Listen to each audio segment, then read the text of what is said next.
This is our first came to Thailand. I'd been living on my own for quite a few years, and been going to my daughter's for Christmas dinner and Christmas every year, New Year. And I'd got fed up with it. I felt like a cabbage. I loved the family, but it was getting a bit too much. I always felt out of place, and I felt that I were putting on my daughter. So when I went down, it was nearing Christmas, about November time, I said to my daughter, I won't be coming to your house this Christmas, love. I'm going to have a change. She says, what do you mean, Dad? I said, well, I fancy somewhere different. I'm going to take a 2-week holiday over Christmas and New Year. I fancy going somewhere different. So she said, well, where do you fancy going? I said, Mexico, love. Because I'd had a painter and decorator in doing my stairs, and he'd just come back from Mexico, and he was telling me how good it was. And as I went through the door, the young lady come to greet us, and she said, can I help you? I said, yeah. She said, what would you like? I said, I'd like some brochures on Mexico. She said, when are you thinking of going? So I told her, Christmas and New Year. Oh, sit down then. I'll take your name. I said, Ronnie Stewart. Okay, Mr. Stewart, we'll show you the brochures. So she gets the brochures out, and she's showing me all these brochures from Mexico. And I'm looking, I'm thinking, don't sound right nice, don't this?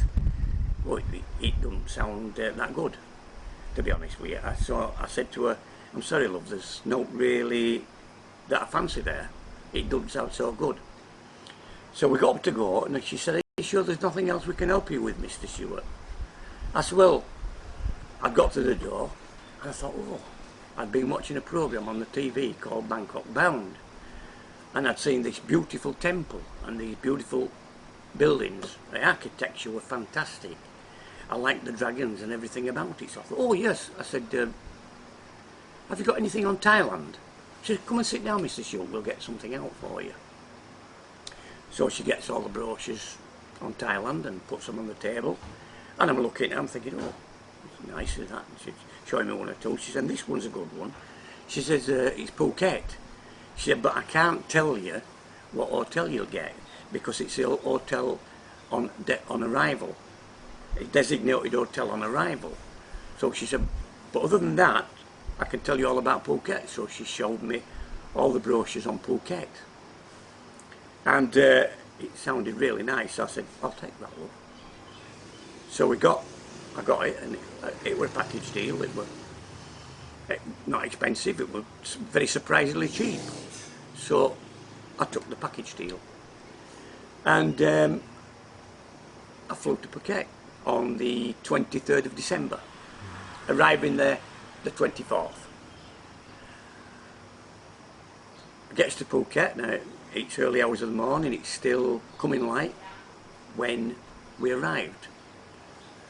As I gets off the plane and going to the exit, the lady said with the board, Mr. Stewart. I said, oh, will you get on that minibus there, sir?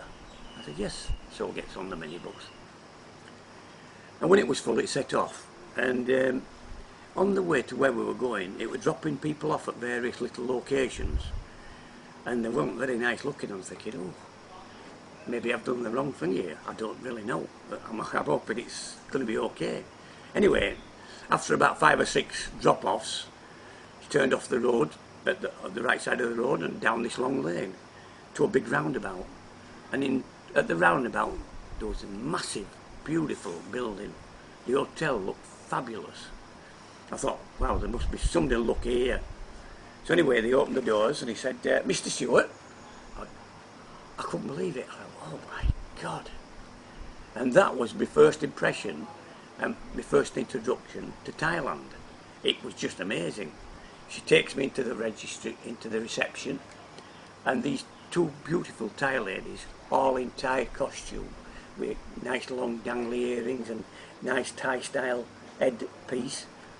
One of them brings me over a long tall grass with an umbrella in it and various other things, and I'm sat drinking that, and she said, could I have your passport, Mr. Stewart? So I gave her the passport. Right, the bellboy will take you to the room.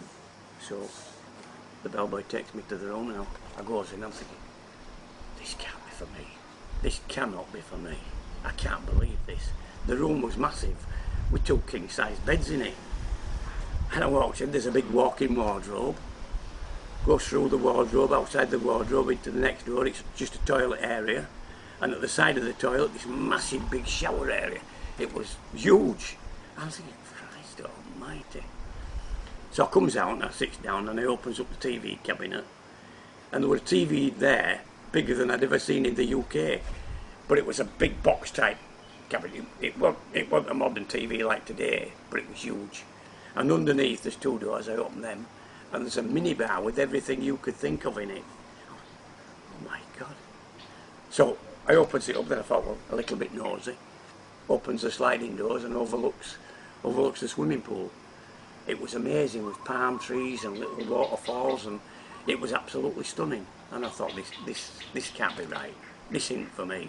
I just don't believe this.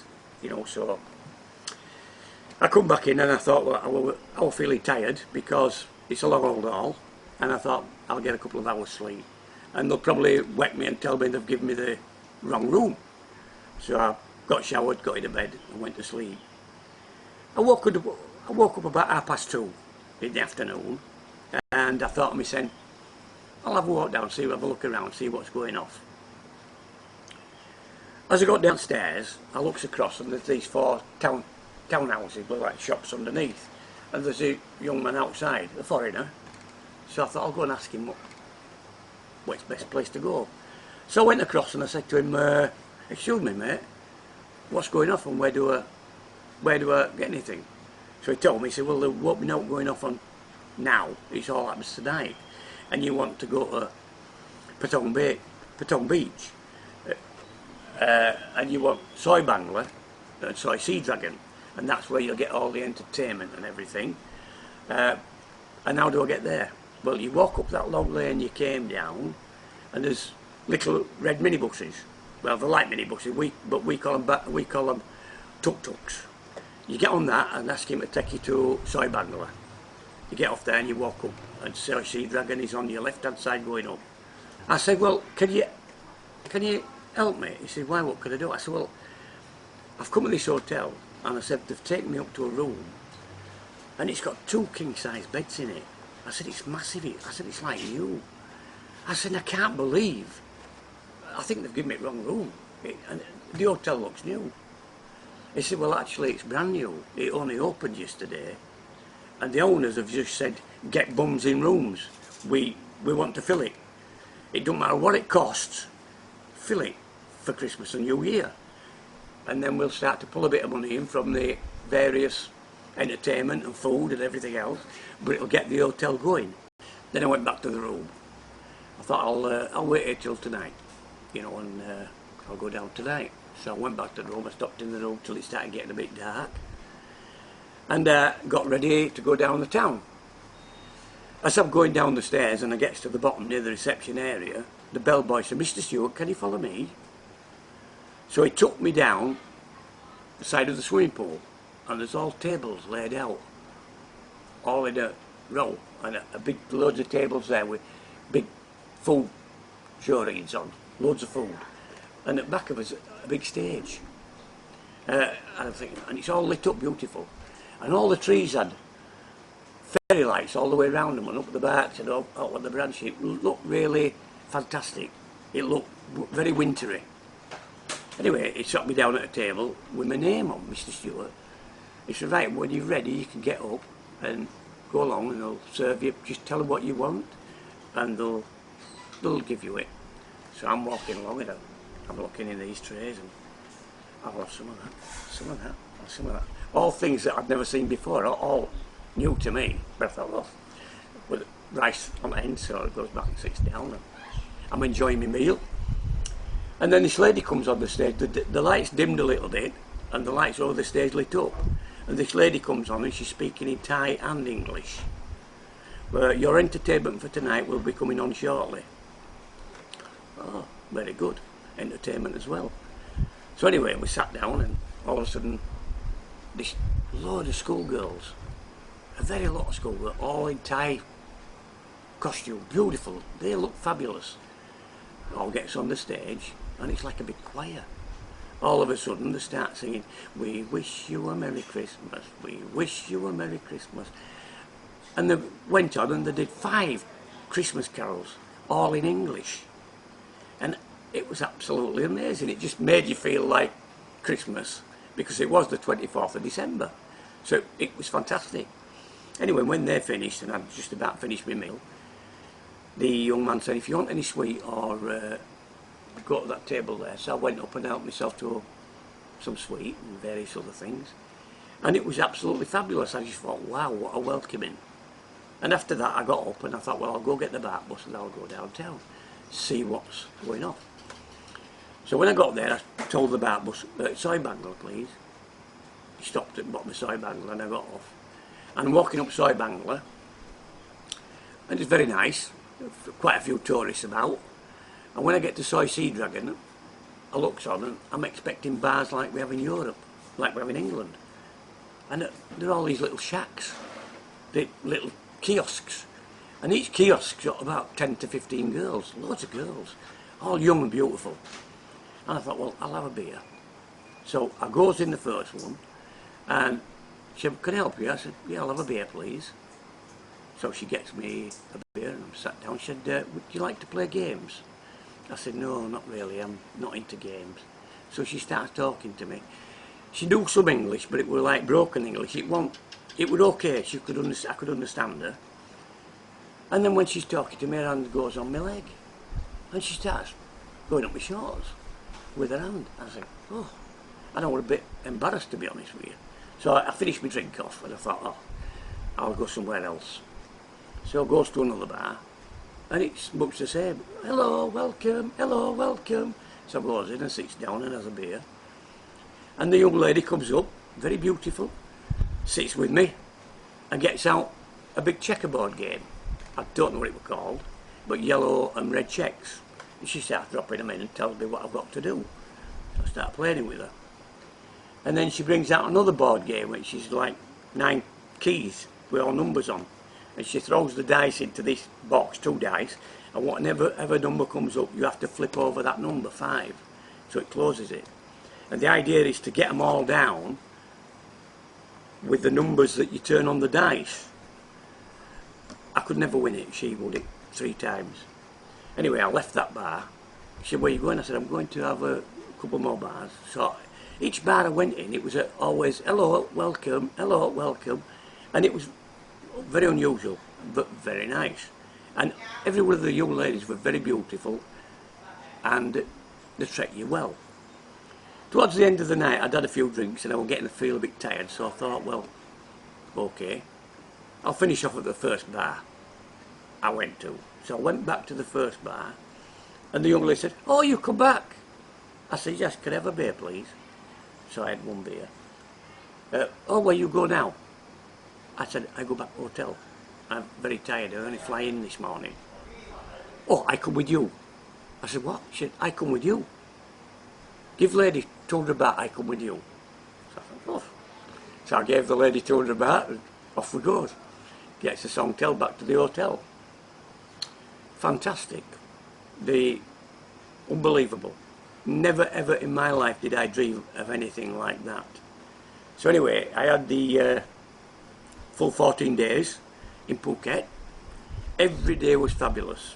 It just blew my mind. So I thought, oh, next year I think I'll go to China, or in Vietnam, or Cambodia, and Laos. Each year I'll do somewhere different. So I get back home, I'm very tired. My daughter says, how was your trip, Dad? I said, absolutely fabulous. I said, it blew my mind, Michelle. I said, I can't believe how good it is. I said, but next year I think I might go to Vietnam. Oh, all right, Dad. So she took me home. I had a cup of tea with her, and she took me home, went to sleep. And I opened the shop the next day, and I'm in the shop, and I started to feel a little bit depressed. I don't know if it was a flight or just having such a good time and coming back to work, but I felt a little bit depressed. So I thought, oh. I had 2 days in the shop, and I thought, oh.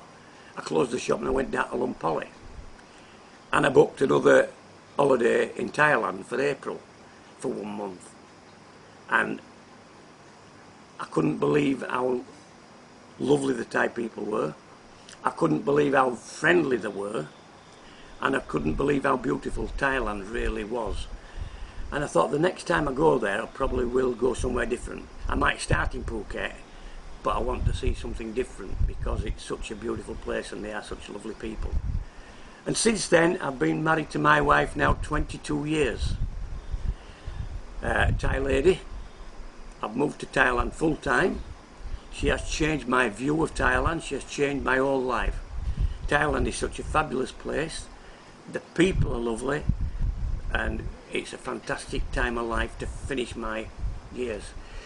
I've only been back to England once since I moved into Thailand, and I've no visions of going back again, I don't think. We'll just see how it goes. But maybe next year I might do Vietnam or Cambodia. I will get there someday. My daughter comes here nearly every year. COVID has thrown her this year because nobody's come across. However, my granddaughter and her husband and her 2 children managed to come in January. And we took them on holiday, had a good look around. My daughter and her husband and her 2 children are booking for next April. And we're hoping everything's going to be okay and they'll be here with us.